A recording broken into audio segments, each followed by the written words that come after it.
안녕하십니까. 매일 아침 조간신문의 주요 기사를 딱딱 풀어서 해석해드리는 조간딱풀 8월 10일 목요일에 인사드립니다. 자, 제6호 태풍 카눈이 지금 한반도를 강타하고 있습니다. 아침 조간신문들도 일면 톱에서 우려가 가득한 그런 기사를 보냈습니다. 자, 조선일보, 동아일보, 중앙일보 기사를 소개해드리겠습니다. 조선일보는 초유의 남북 수직 간통 태풍. 자, 동아일보는 초속 40m 강풍, 600mm 물폭탄, 태풍, 오늘 한반도 간통. 중앙일보도 카눈, 남해안 상륙, 밤엔 수도권 밝힌다. 자, 정부도 만반의 대책을 지금 강구를 해왔지만, 비 피해, 태풍 피해 없어지도록 각별한 조심이 필요할 것 같습니다.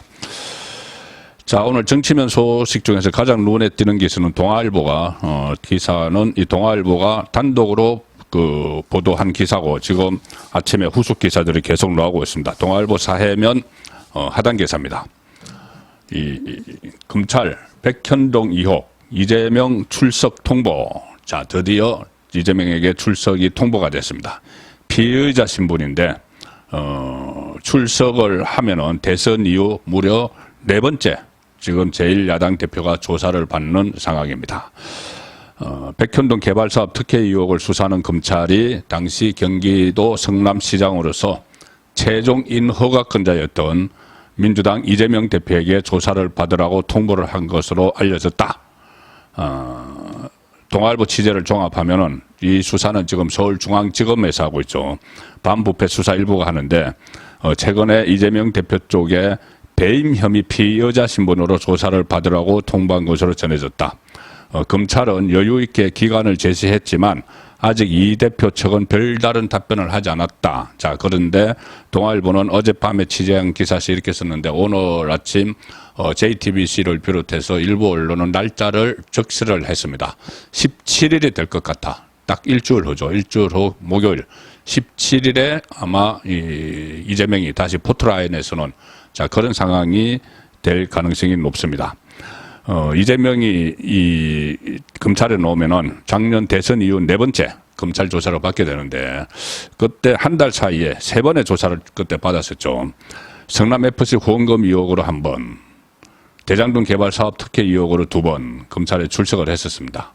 그리고 대선 때 김문기 전 성남도시개발공사 처장을 모른다, 이렇게 거짓말을 한 혐의로 그때 공직선거법 위반, 이렇게 검찰의 소환 통보를 받았지만은 가지 않고 버티다가 서면으로 대체를 했죠.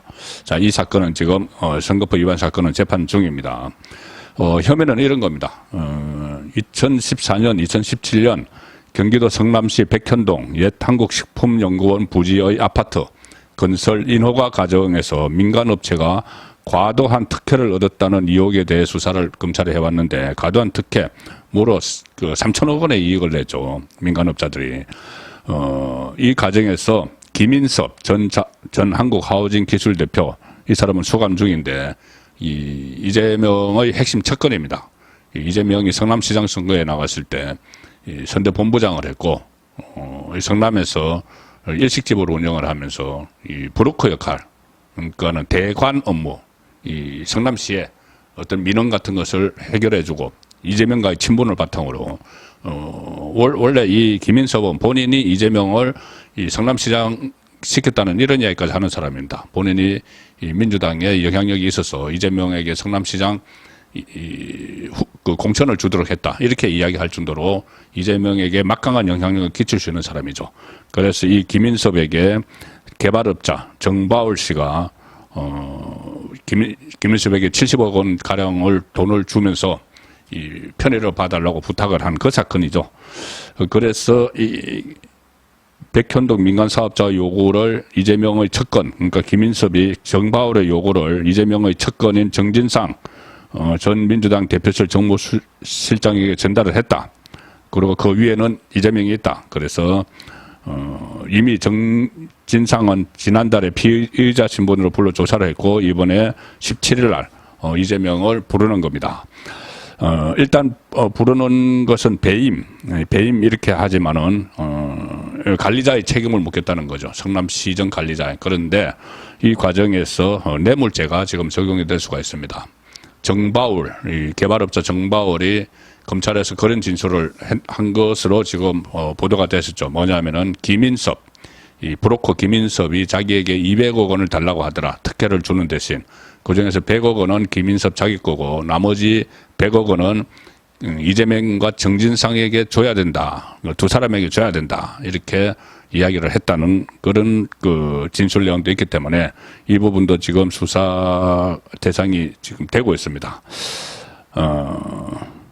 그리고 이 백현동을 서울중앙지검이 지금 수사의 속도를 내는 이유는 또 하나 있죠. 바로 그제 8일 날 지금 백현동 외에 이재명 앞에 딱딱 치는 것이 대북송금, 쌍방울의 대북송금인데 대북송금에서 키맨으로 등장한 이화영 전 경기도 평화부지사의 이 법정 진술이 무산이 됐죠.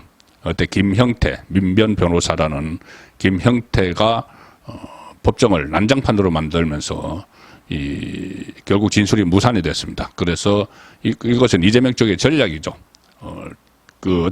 어쨌든지 이화영의 입을 막기 위한 이런 시도들이 벌어지고 대북송금 부분에는 그 부분이 생기니까 지금 검찰은 원래는 대북송금 그리고 이 백현동 두 개를 하나로 묶어서 이재명 구속영장을 청구하는 이게 플랜 A였는데 이게 대북송금 사건이 좀 차질을 빚는 거죠. 그 이하영의 진술에 늦어지고 하니까.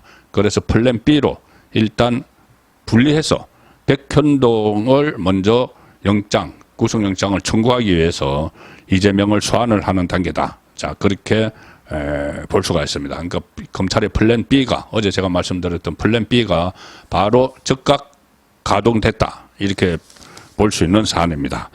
자, 이재명 이런저런 여러 가지 시도를 하고 있죠. 뭐 이화영 입막음도 하고 그 살아남기 위해서 온갖 공리를 다하고 지금 정치적으로도 여러 가지 시도를 하고 뭐 혁신위원회 막판까지 해서 오늘 뭐 혁신위원회가 혁신안을 발표를 하고 뭐 이런 일들이 있는데 자, 이것이 전부 다 어떻게 보면 하나로 묶여 있다. 뭐냐면은 본인이 여러 가지 범죄 혐의를 받고 있는데 이것을 탈피하는 범죄 혐의를 탈피하는 그 방안이 바로 이렇게 적극적으로 이 정치권에서 뭐 윤석열 정부도 공격을 하고 자기 안에 민주당 당내에 뭐 혁신한다고 하고 총선 공천 준비하고 이런 것들이 결국은 자기의 저지른 범죄 혐의와 희석시키기 위한 그런 시도가 아니냐 이런 말들은 뭐 계속 나왔죠. 자, 그것을 오늘 깔끔하게 정리한 칼럼이 하나 있어서 제가 소개를 드리겠습니다. 이 미국의 트럼프와 연결시켜서 칼럼이 작성이 됐는데 상당히 지금 현실과 딱 맞아 떨어지는 그런 칼럼이어서 소개를 드리죠. 자, 조선일보 김창균 칼럼입니다. 논설주간. 제목은 이겁니다. 감옥 안 가려고 출마. 슬기로운 대선 생활. 트럼프 대선 불복 등으로 지금 기소가 됐죠. 복수 혐의가 많은데 이거 이재명과 닮은 꼴이다. 거짓말 논란도 일어났고 양쪽 다 등 돌리는 척건. 트럼프나 이재명이나 마찬가지입니다. 척건들이 막 등을 돌리고 있죠. 그리고 일반인이면은 이미 둘 다 철창신세인데 대선 주자 신분 덕에 보호를 받고 있다. 재짓고 대선을 방패를 삼는 선례가 될라. 이렇게 우려를 하는 내용으로 끝을 맺는데 자, 내용은 이겁니다. 지난번 미국 대선 때 트럼프가 불복을 했죠. 의사당도 뭐 증거를 하고 여러 가지 그때 소동이 있었습니다. 자, 이 불복 과정이 지난주에 트럼프가 2020년 대선 불복 혐의로 기소가 됐는데 그 내용들을 일단 설명을 합니다.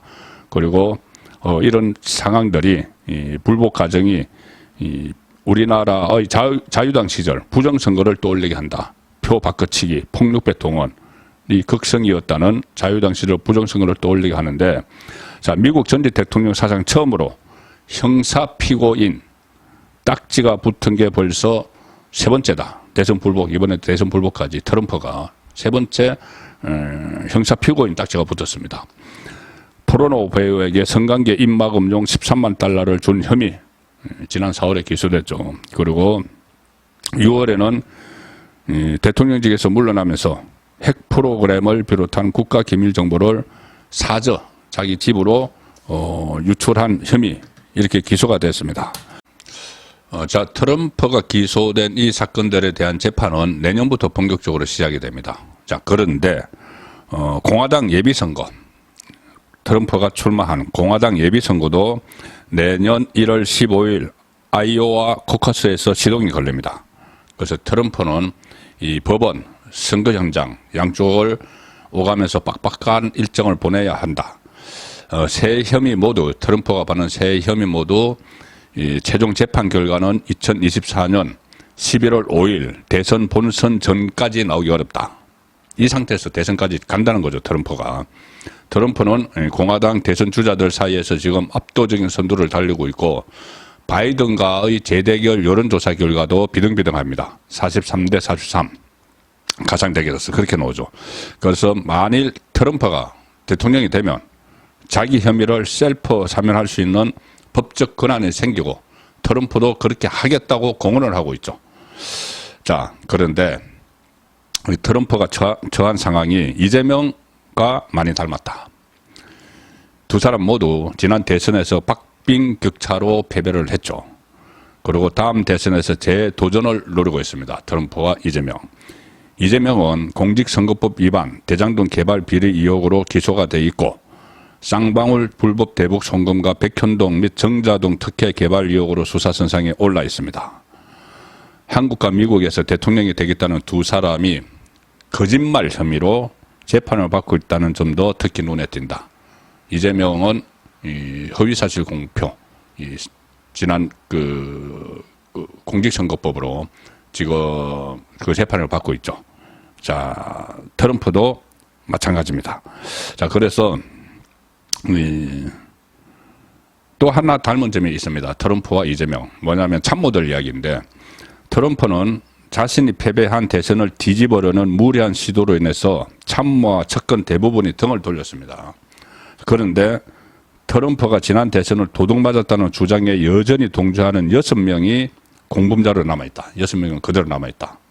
자, 이재명은 각종 혐의를 공모했거나 뒷받침했다는 사람 중에 유동규를 비롯해서 대장동 일당, 대북 송금에 관여한 김성태 전 쌍방울 회장, 이화영 전 경기도 부지사 등은 이재명 대표의 범죄를 정언을 하는 위치로 돌아섰죠. 이화영도 지금 돌아섰죠, 사실상.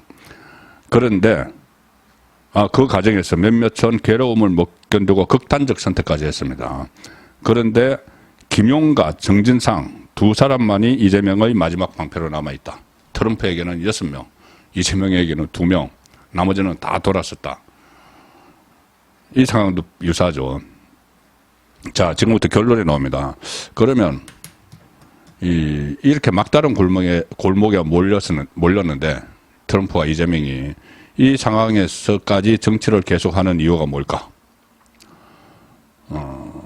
실은 바로 그런 처지 때문에 정치에 매달릴 수밖에 없다는 겁니다.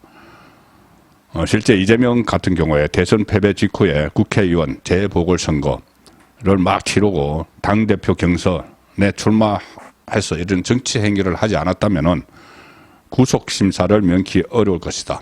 뭐 칼럼을 이렇게 썼지만은 제가 더 해석을 해드리면은 벌써 교도소에 가 있을 것이다. 그때 이 대장동 그 위례 성남FC 관련해서 구속영장이 1차 청구가 됐을 때 그때 이 국회에서 방탄을 이용해서 체포동의안을 부결시켜 버렸죠. 그리고 이것 아니라도 만약에 아무 직함도 없고 그냥 대선 끝나고 나서 평범한 정치인으로 뭐 대표도 출마 안 하고 보선도 출마 안 하고 했으면은 벌써 수사가 진행이 많이 돼서 구속이 돼 있었을 겁니다. 그걸 피하기 위해서 정치 행위를 하고 있다는 거죠. 0.73% 차이로 갈린 지난 대선을 떠올리면 아찔해진다. 칼럼 내용입니다. 12만 명만 반대 선택을 했어도 결과가 바뀔 수 있었다. 그랬다면 대장동, 백현동, 정자동 공모한 사기꾼들이 수천억 원 특혜를 꿀꺽하고 이재명 대통령은 당군일의 최대 치적이라고 우겼을 것이다. 대장동. 지금 뭐 대통령이 안 됐어도 계속 그렇게 당군일의 최대의 뭐 이익 환수 사업 뭐 이런 식으로 우기고 있죠. 대통령이 됐으면 어떻게 했을까? 쌍방울을 통해 김정은에게 건넨 수십억 원을 종잣돈 삼아서 더러운 평화도 거래했을 것이다. 아찔하죠. 법적 도덕적 결함이 심각한데도 국민 절반 가까이가 표를 던졌다. 그때 대선 때 일반인이었으면 철창 신세를 졌을 사람이 유력한 대선 주자라는 정치적 신분 때문에 보호를 받고 있다. 지금도 마찬가지죠. 자신의 불법 행위에 대한 수사를 정치적 탄압이라고 덮어 씌우기까지 한다. 자, 한국과 미국에서 동시에 이런 일이 벌어지고 있다. 트럼프, 이재명의 슬기로운 대선 생활이 나쁜 선례를 남기게 될까 걱정스럽다. 이런 시도들이 성공을 하게 되면 나쁜 선례가 되겠죠. 나중에 또 이재명 같은 정치인이 나타나서 이 온갖 비리를 저질러 놓고 정치 행위를 계속하면서 계속 어떤 재판 같은 것을 수사를 뒤로 미루고 자기가 정치적으로 집권을 하거나 하면은 그걸 다 덮어버리는 이런 선례가 될 수도 있다는 경고입니다. 이재명이 이런 상황에서도 계속 버틸 수 있었던 그 이유 중에 하나는 버틸 수 있었던 버팀목 중에 하나는 좌편향된 언론입니다. 그 중에서 영향력이 큰 공영방송, KBS와 MBC죠. 자, 윤석열 정부 들어서 계속 이 문제 때문에 국정 운영에 더 어려움을 겪어왔는데 이제 1년 3개월 지난 시점에 집권하고 드디어 이 공영방송 두 곳 노영방송이라고 불리죠.